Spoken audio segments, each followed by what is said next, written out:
श्रीम ऐश्वर्यम कल्पान ध्यान साधना में सभी साधकों का स्वागत है। सभी को प्रणाम। ओम। सभी साधना के लिए तैयार हों और किसी भी आसन में सहज होकर बैठें। आज की साधना के लिए किसी भी आसन में सहज होकर बैठ जाएं।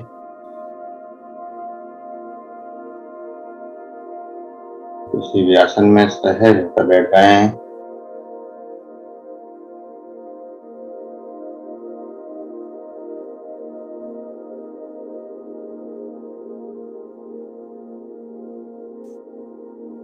हाथों को ज्ञान मुद्रा में रखें। कमर गर्दन सीधी।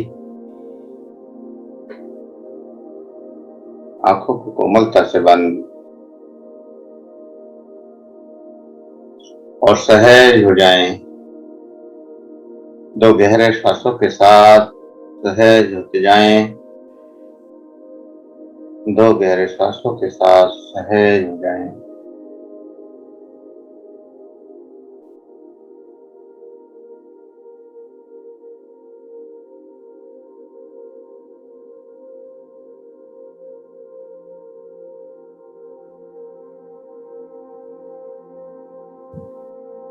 आज दोनों हाथों को ऊपर ले जाकर भस्त्रिका करेंगे और ह्रीम का स्टॉप। ह्रीम ह्रीम ह्रीम ह्रीम का स्टॉप। दोनों हाथों को ऊपर ले जाएं, गहरा सांस भरें और झटके से निकालते हुए ह्रीम और आपके लंग्स पर हृदय से लेकर कंठ तक ऊर्जा का प्रवाह। Him him him him him him him him him him him की जो झंझनाहट, जो कंपन है, जो सरसाहट है आपके लंग्स के ऊपर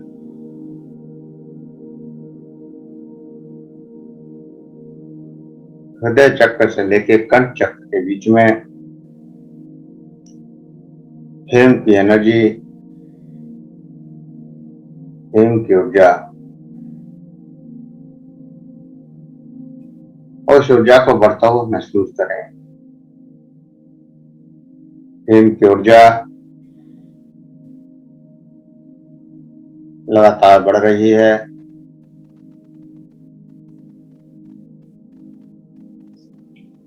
उसका एहसास, हिम की बढ़ती हुई ऊर्जा, लंग्स में बढ़ती हुई तरंगें, बढ़ती हुई झंझनाहट, बढ़ती हुई कंपन लगातार महसूस करें।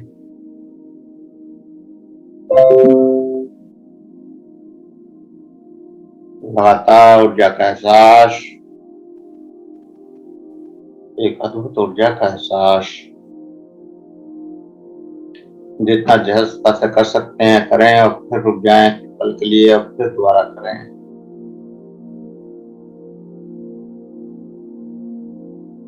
3 से 5 मिनट हिम का स्टॉप लंग्स के ऊपर, लंग्स के ऊपर हिम का स्टॉप और अद्भुत ऊर्जा की अनुभूति।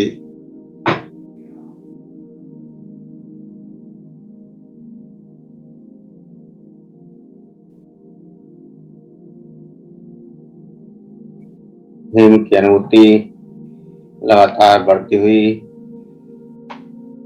लगातार एहसास बढ़ते हुए,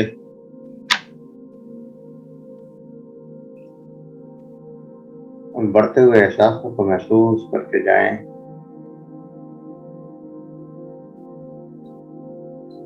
लगातार जो एहसास लंग्स पर हो रहे हैं उन एहसासों को महसूस करते जाना है। हिम के स्ट्रोक के साथ, हिम का स्ट्रोक, लगातार बढ़ती हुई एनर्जी।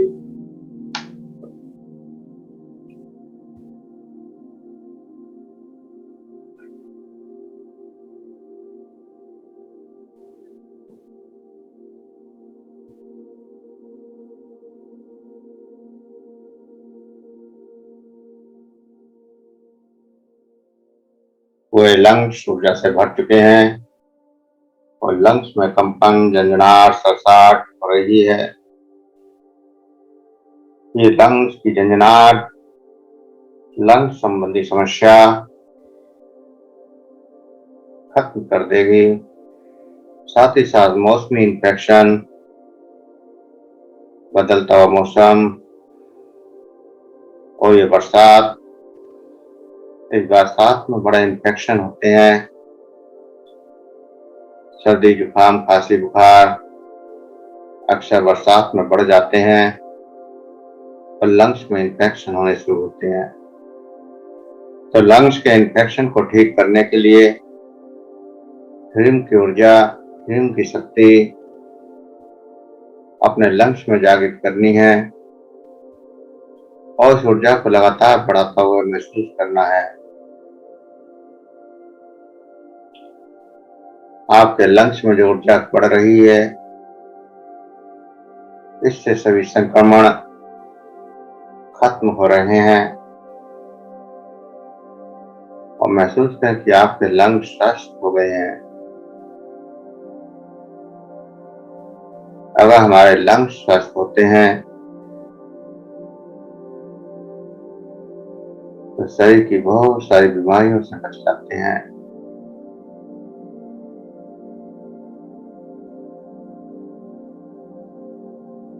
सभी प्रकार के संक्रमणों से, सर्दी, जुकाम, खांसी, बुखार से, दमा जैसी बीमारियों से हम श्रेष्ठता में बच जाते हैं।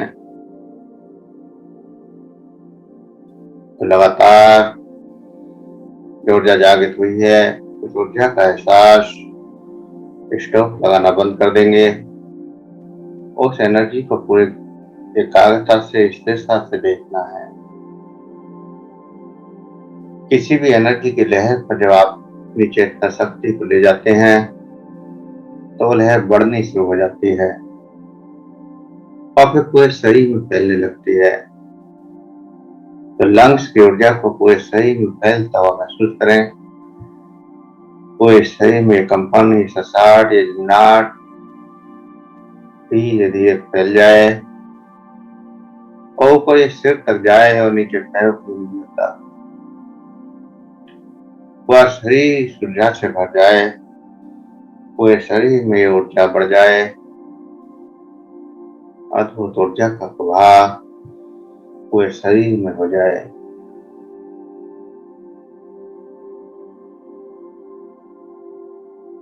इस ऊर्जा के प्रवाह को महसूस करते हुए अनंत गहराइयों में डूबते जाना है। अनंत गहराइयों में डूबते जाना है।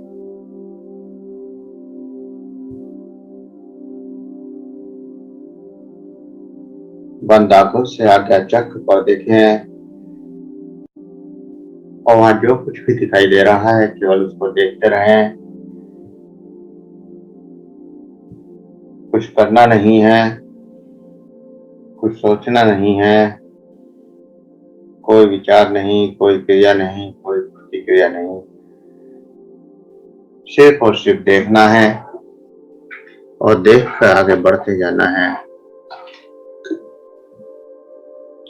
लगातार ऊर्जा को देखते जाएं और आगे बढ़ते जाएं। अनंत गहराइयों में डूबते जाएं।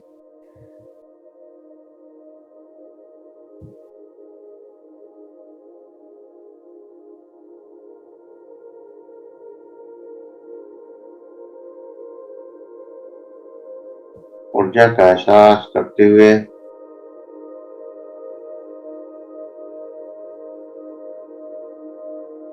अद्भुत ऊर्जा की अनुभूति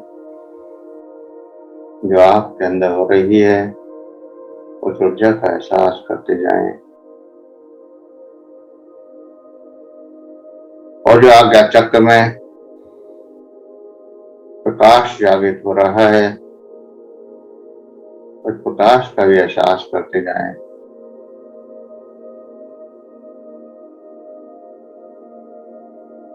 लगातार उस प्रकाश को देखते हुए,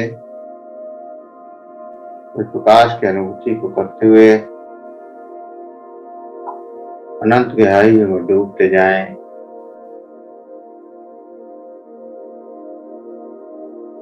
प्रकाश की अनंत गहराइयों में डूबते जाएं। जो भी प्रकाश, जो भी कलर, जो भी अंधकार आपके अंदर जागृत हो रहा है,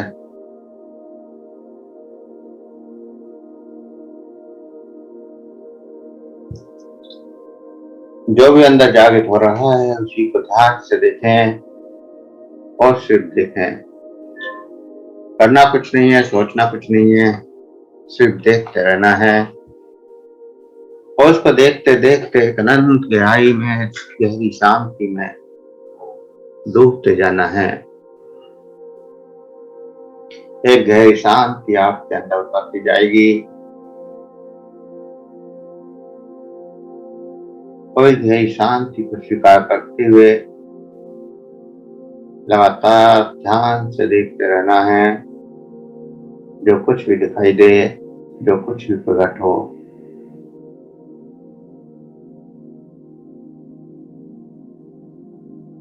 और इस शांति को स्वीकार करना है, इस आनंद को प्रकट करना है और उसको स्वीकार करना है। स्वयं को आनंदित होना है, स्वयं को शांति का अनुभव करना है, स्वयं को सुखी होना है, तो स्वयं को ही निर्णय भी करना है। हम दुख को स्वीकार करें तो दुखी हो जाते हैं और सुख को स्वीकार करें तो सुखी हो जाते हैं। इसलिए हमेशा सकारात्मकता को स्वीकार करना है, सत्य को स्वीकार करना है और ये सब आपके स्वयं के हाथ में है। इस संसार में फूल भी बिखर रहे हैं और कांटे भी। आप किसको चुनते हैं यह आपके हाथ में है। अनंत गहराइयों में आप शांति को चुनते हैं या शोक को चुनते हैं, आनंद को चुनते हैं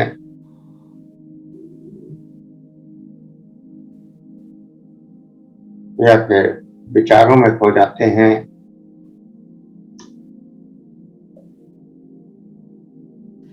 सब आपके अपने हाथ में है।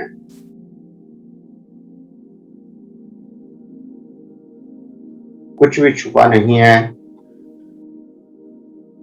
सब कुछ आपके अपने हाथ में है।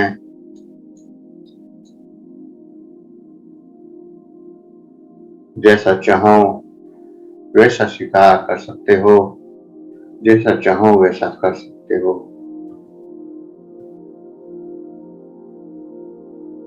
सब कुछ परमात्मा ने आपके हाथ में दिया है।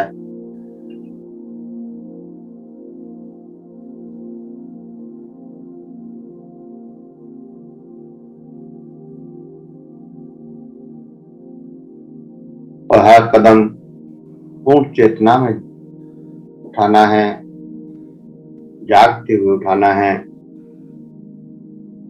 क्योंकि जो कदम जागते हुए उठाएंगे, चेतना में उठाएंगे, वो सही ही होगा, क्योंकि उसकी ही जरूरत है। मदौसी में तो 24 घंटे लगातार विचार चलते रहते हैं, लेकिन हम अगर उन विचारों के प्रति भी जागृत हो जाएं, तो कदम आपके जीवन को बदल सकता है। तो हर कदम को जाग कर आगे बढ़ाना है।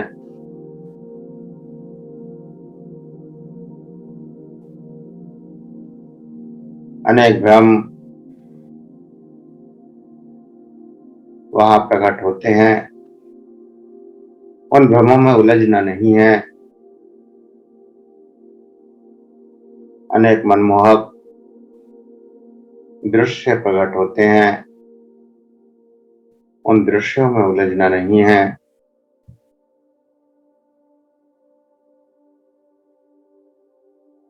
कहीं सुंदर फूल, कहीं अनंत खुशबू, कहीं मनमोहक दृश्य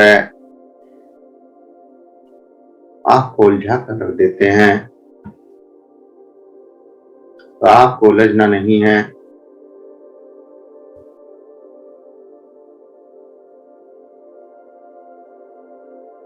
क्योंकि हो सकता है कि जो आप देख रहे हैं वो केवल कल्पना हो, या अपने ही अंदर का कोई डर हो, अपने ही अंदर का कोई लोभ हो या लालच हो, या कोई तुम्हारी ही कमजोरी ना हो।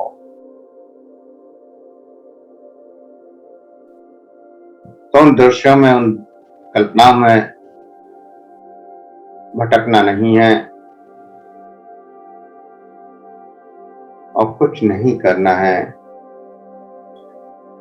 बड़ा आसान लगता है जब कहते हैं कि कुछ करना ही नहीं है। सोचने से तो ऐसा लगता है, सुनने से तो ऐसा लगता है कि बहुत सहज हो गया, उस परमात्मा को पाना इतना सहज हो गया, इतना सरल हो गया कि अब कुछ करना ही नहीं है। लेकिन जैसे ही उस रास्ते पर चलना शुरू करते हैं तो उससे ज्यादा कठिन बात भी कुछ नहीं होती। कुछ न करना सबसे कठिन है।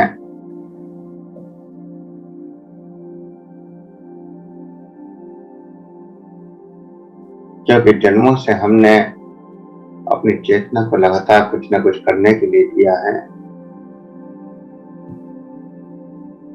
बाहर भी 24 घंटे हम कुछ ना कुछ करता चाहते हैं और करते चले जाते हैं। आप देखें कि एक पल के लिए भी शांत रहना, स्थिर रहना बड़ा मुश्किल होता है। पूरे दिन आपको कुछ ना कुछ करने के लिए चाहिए। अगर कुछ करने को ना मिले तो आप विचलित हो जाते हैं। चाहे वो मानसिक स्तर पर कर रहे हो, चाहे भौतिक स्तर पर कर रहे हो, और चाहे फिर भौतिक शरीर से, पंच इंद्रियों से कर रहे हो।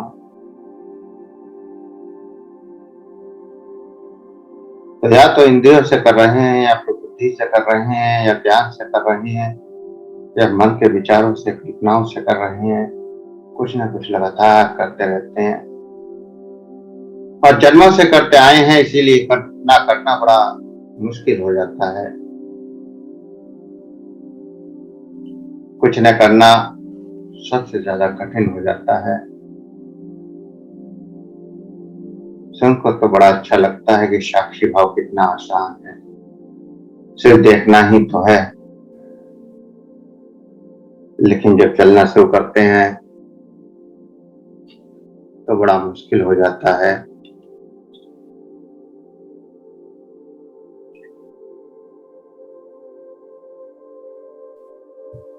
आप किसी एक चीज पर एकटक होकर जब देखते हैं तो आप देखेंगे कि आपका ध्यान कुछ ही सेकंडों में इधर उधर भागने लगता है। रेकी की साधना में हमने आपको टाटक की कई विधियां दी, और जब आपने उस पर टाटक किया होगा, तो अभ्यास किया होगा, तो आपने देखा होगा कि आप 1 मिनट भी उस बिंदु पर नहीं रुक पाते। 1 मिनट भी उस बिंदु पर रुकना बड़ा मुश्किल हो जाता है।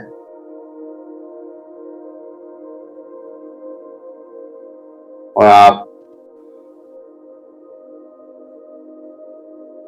इसी प्रकार इन्हीं कल्पनाओं में जीते चले जाते हैं। तो सत्य की दुनिया का एहसास करें और सत्य को साथ ही स्वीकार भी करें। हम सोचते हैं जो हमारी कल्पना में चल रहा है वही सही है, बाकी सब गलत है। लेकिन ऐसा नहीं होता। अपने सही और गलत को पहचानने की कोशिश करें। अपने सही और गलत का चुनाव जब करना आ जाएगा तो जीवन की बहुत सारी समस्याएं सुलझ जाएंगी।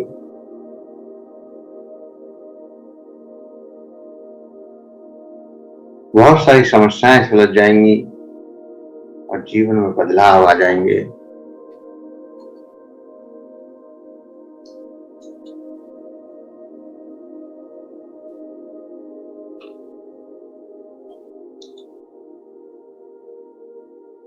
ऐसे बदलाव जिनकी आप कल्पना भी नहीं कर सकते। जीवन के सारे कष्ट खत्म होते जाएंगे।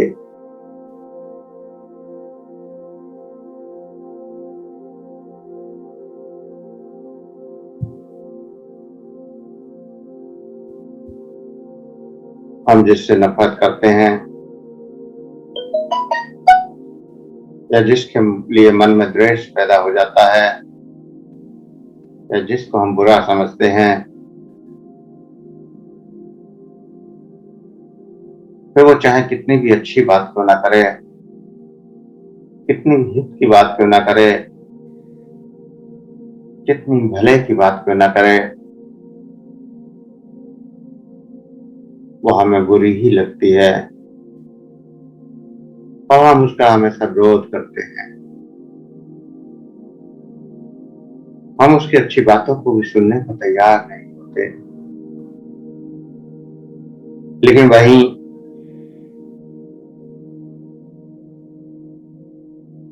जिसको आप चाहते हैं, जिससे आप गहराई से जुड़े हैं, वो चाहे हजारों गलतियां क्यों ना कर रहा हो, फिर भी उसकी हर गलत बात भी अच्छी लगती है।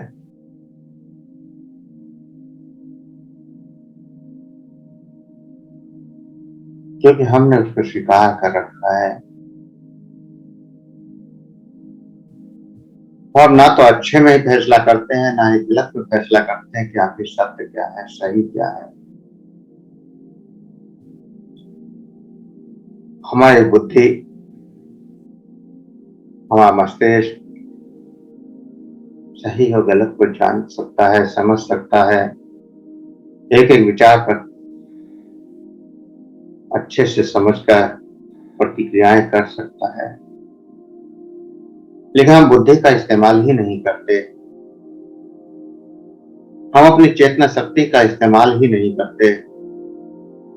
हम तो केवल अपनी कल्पना और मान्यता के आधार पर तुरंत फैसले लेते हैं। सही गलत का फैसला हम अपनी चेतना से या मस्तिष्क से नहीं लेते, बल्कि अपनी मान्यताओं से लेते हैं और मान्यताओं के फैसले लेने से ही जीवन कष्टों से भरा रहता है। जो जो हम अपनी मान्यताओं से फैसले लेंगे, तब तक वो फैसला गलत होगा या सही कोई नहीं कह सकता। इसलिए आपको मान्यताओं से आगे बढ़ना है और सबको समदृष्टि से देखना है। चाहे कोई बुरा हो चाहे अच्छा, सबको एक समान देखने की कोशिश, समभाव पैदा करने की कोशिश। और जब समभाव पैदा हो जाता है तो आपके देखने की दृष्टि बदल जाती है और दृष्टि के बदलने से सृष्टि बदल जाती है।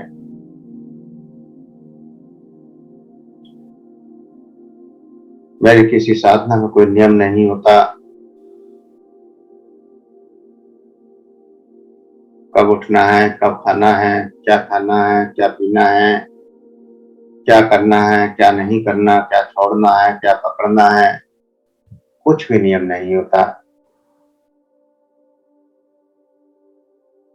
हमारी प्रत्येक साधना को कभी भी किसी भी समय आप कर सकते हैं। फिर कोई बंधन नहीं है। लेकिन हमने जीवन में बहुत सारे बंधन बांध लिए हैं कि ये अच्छा है, ये बुरा है।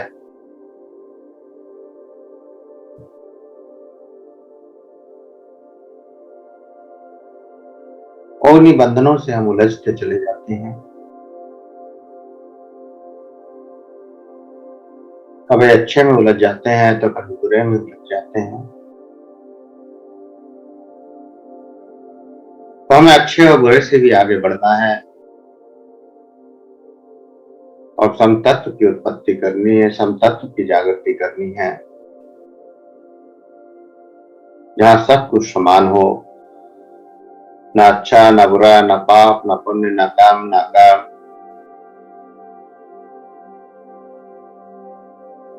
और जहाँ अपनी चेतना से फैसले करेंगे,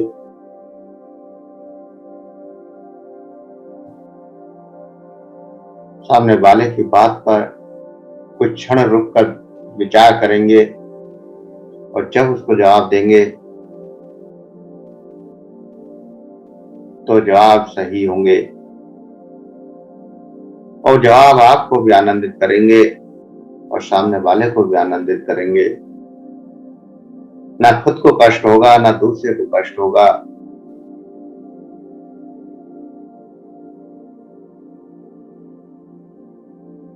हम सोचते हैं कि सामने वाला ही हमेशा हमको कष्ट देता है, सामने वाला ही हमको हमेशा दुख देता है, लेकिन ऐसा नहीं होता। हर कष्ट हर दुख कहीं ना कहीं आपके पास से ही जा रहा है और जो आपके पास से जा रहा है वही आपके पास लौट कर आ रहा है। जो आप बांटते हैं वही आपको मिलता चला जाता है।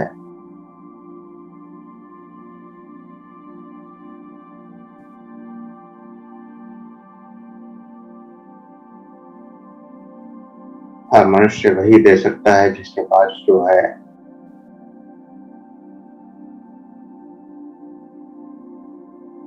अगर आपके पास धन है तो आप धन बांट सकते हैं,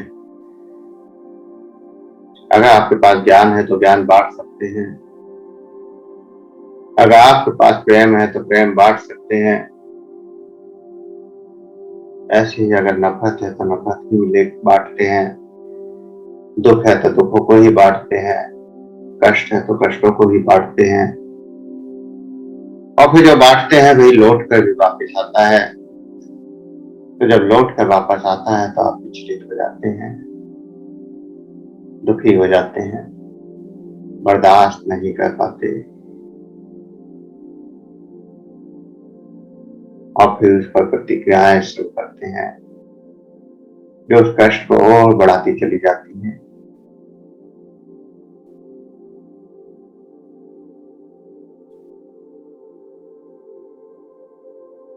और गहराई में जाते जाएं, डूबते जाएं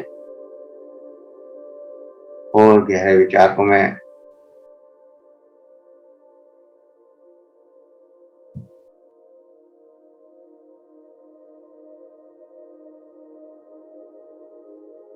इस संसार के रंग में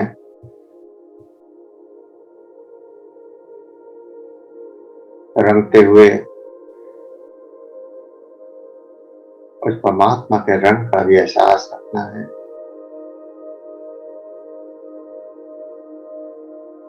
फूलों की खूबसूरती को देखते हुए उसकी गंध का भी एहसास रखना है।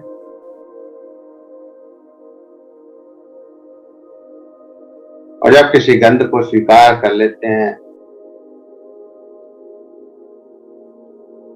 तो वह आपका स्पर्श करती है, आपको आनंदित कर देती है।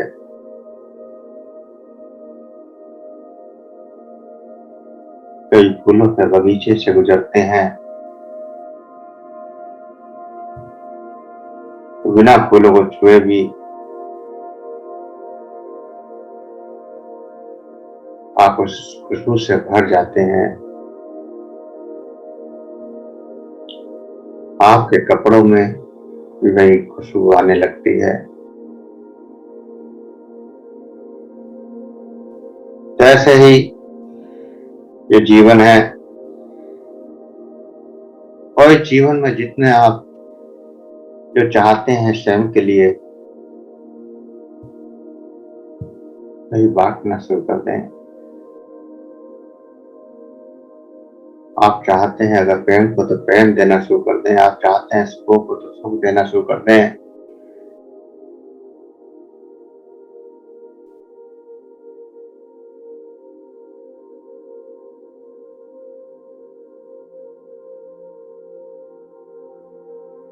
जो देते हैं वही वापस भी आएगा। ये प्रकृति का नियम है, ये परमात्मा का नियम है, इसको कोई नहीं बदल सकता। परमात्मा के नियम को कोई नहीं बदल पाया है और ना ही कोई बदल पाएगा। और धीरे धीरे यूं ही इस जीवन में उस आनंद का अनुभव करने लगेंगे जो आप अंदर रखते हैं। अंदर के अनुभव को बाहर लाना है और बाहर लाने के लिए बाहर की मान्यताओं को बदलना है, बाहर के उन संस्कारों को बदलना है जो पूरे जीवन आपने जिए हैं।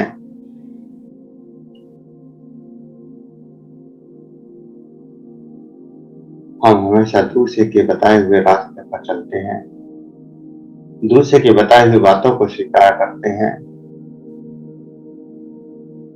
दूसरा कहता है ये बात सही है तो आप सही मान लेते हैं, दूसरा कहता है गलत है तो गलत मान लेते हैं। कभी स्वयं विचार नहीं करते। सामने वाले ने कहा आपके संस्कार मान्यताओं में अगर वो बात सही है तो तुरंत स्वीकार कर ली, और अगर गलत है तो तुरंत अस्वीकार कर ली। कभी चेतना से या मस्तिष्क के विचार ही नहीं किया क्या ये है क्या।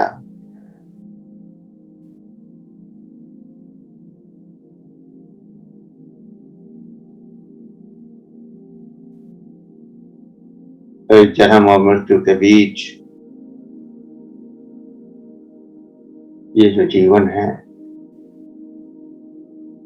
इस जीवन को जानना है, इस जीवन को समझना है और इस जीवन की व्यवस्थाओं को समझना है।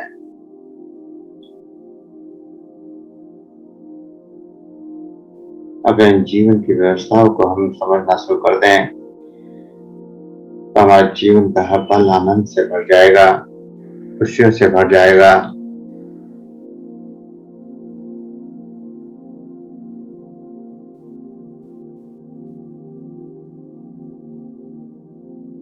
जन्म और मृत्यु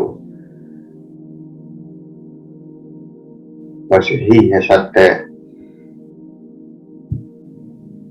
श्वास आई तो जन्म और निकल गई तो मृत्यु, और श्वास आने और जाने के बीच में एक नाटक, एक कहानी जिसको आप पूरी कर रहे हैं। और वो कहानी अच्छी है या बुरी ये सब आपको तय करना है, क्योंकि उसकी लेखनी, उसको लिखने वाली कलम आपके हाथ में है। इस नाटक के रचयिता आप हैं। अगर इसमें कुछ भी अच्छा हो रहा है तो वो भी आप रच रहे हैं, और अगर बुरा हो रहा है तो उसको भी आप रच रहे हैं।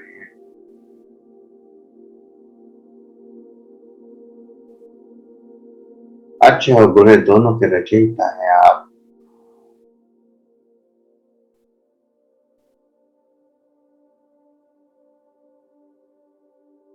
जो भी कर रहे हैं वो आप कर रहे हैं, और जो भी मिल रहा है वो आपको ही मिल रहा है। और फिर हम शिकायत करते हैं औरों से कि तुमने ऐसा कर दिया। कोई कुछ नहीं करता।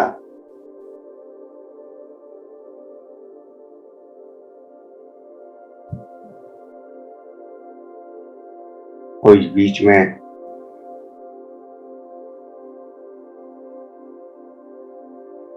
इस जन्म और मृत्यु के बीच में जितनी भी लीलाएं हो रही हैं सब स्वयं की निर्मित की हुई हैं। जो जो आप लिखते जा रहे हैं वही वही प्रकट होता जा रहा है, वही वही आपको मिलता जा रहा है।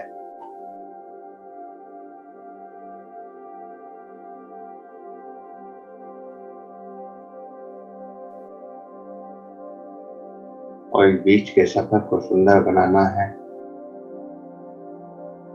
आनंदित बनाना है, तो इस परमात्मा के ऊर्जा से जुड़कर हर सत्य का एहसास करना है, हर संत का एहसास करना है। एक एक शब्द को बड़े सोच कर बोलना है, समझ कर बोलना है। और खास तौर पर उस समय जब किसी की बात बुरी लग रही हो, अगर किसी की बात बुरी लग रही हो, उसमें आपको तुरंत जवाब नहीं देना है। कुछ क्षण के लिए रुकना है, सोचना है और फिर जवाब देना है। सामने वाला स्वयं की मान्यता है और संस्कार के आधार पर बोलता है, जो उसको बचपन से मिला है, जो बचपन से सीखा है या जन्मों में सीखा है, वही वह प्रकट करता है। आप उसको किस तरह से स्वीकार करते हैं, यह आपके अपने हाथ में है। आप रास्ते में जा रही हैं, एक व्यक्ति खड़ा है और लगातार गालियां दे रहा है।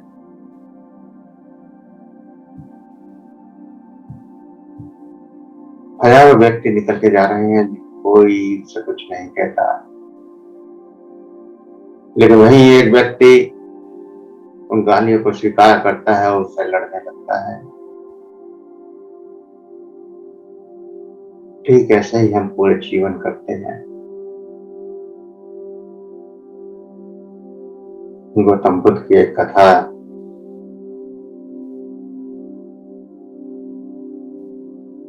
कि गौतम बुद्ध जब किसी गांव से गुजर रहे थे, कुछ गांव के वासी सब विरोध में थे। कभी जब वो राजा हुआ करते थे तो उन्होंने उन गांव वालों को काफी कष्ट दिया था और वो गांव वाले उसके विरोध में थे। जब गांव वालों को पता चला कि गौतम बुद्ध आ रहे हैं, तो उन्होंने गालियां देना शुरू कर दिया, उल्टा सीधा बोलना शुरू कर दिया। और सब कुछ सुनने के बाद गौतम बुद्ध शांत बैठे रहे, मुस्कुराते रहे और उनका धन्यवाद किया और आगे बढ़ गए। जब वो आगे चले तो तंग लोगों ने कहा कि आप हंस रहे हैं, मुस्कुरा रहे हैं और हमने आपको इतनी गालियां दी। बुद्ध ने कहा कि अगर ये गालियां उस समय दी होती जिस समय मैं राजा था, तो शायद मैं प्रतिकार भी करता, विरोध भी करता, क्योंकि विरोध करने के लिए स्वीकार करने की जरूरत है। अब आप गालियां दे रहे हैं तो मैं स्वीकार ही नहीं कर रहा, और जब स्वीकार नहीं कर रहा तो मुझे पास आ ही नहीं हो। बुद्ध ने कहा कि अभी पीछे गांव में मैं जब गया तो मेरा पेट भरा हुआ था, लेकिन लोग मिठाइयां लेकर आए और उन मिठाइयों को मैंने स्वीकार नहीं किया। मैंने कहा मेरा पेट भरा हुआ है और मिठाइयों को आप वापस ले जाएं। तो बताओ सोच कर कि उन मिठाइयों का उन्होंने क्या किया होगा। तो सभी गांव वाले बोले उन मिठाइयों को उन्होंने अपने बच्चों को, अपने परिवार में बांट दिया होगा। तो ठीक ऐसे ही जब मैंने मिठाइयों को स्वीकार नहीं किया तो वही वापस होकर उन्हीं परिवार में मिल गई, उसी परिवार को वापस मिल गया। ऐसे ही आप गालियां दे रहे हैं तो आपकी गालियां आप मैं स्वीकार नहीं कर रहा हूं तो कहाँ जाएंगी, इस पर विचार करने की जरूरत है। और कहकर आगे बढ़ गए। गांव वालों को समझ में आ चुका था कि सत्य क्या है, और हम पूरा जीवन कुछ इसी तरह की प्रतिक्रियाएं कर रहे हैं।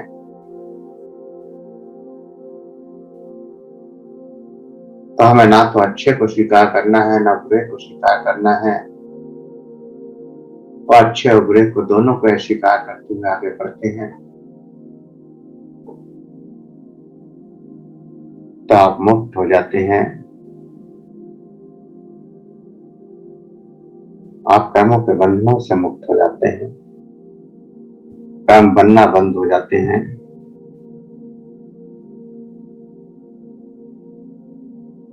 कर्म और कर्म, पाप और पुण्य खत्म हो जाता है, क्योंकि आप कुछ स्वीकार ही नहीं कर रहे। जो हो रहा है उसके केवल साक्षी हैं, दृष्टा हैं, देखते जा रहे हैं और आगे बढ़ते जा रहे हैं और लगातार आगे बढ़ते हुए अनंत गहरे आनंद में डूबते जा रहे हैं, अनंत गहरी शांति में डूबते जा रहे हैं। कोई गहरी शांति में गहरे आनंद का अनुभव करते हुए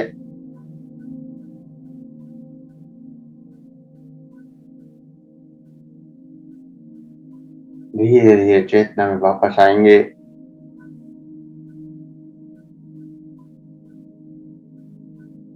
गहरी शांति में, गहरे आनंद में 2 गहरे सांस भरें, चेतना में वापस आ जाएं। चलिए, तो आज के लिए इतना ही। सभी को प्रणाम। ओम, सुप्रभात। प्रणाम। प्रणाम।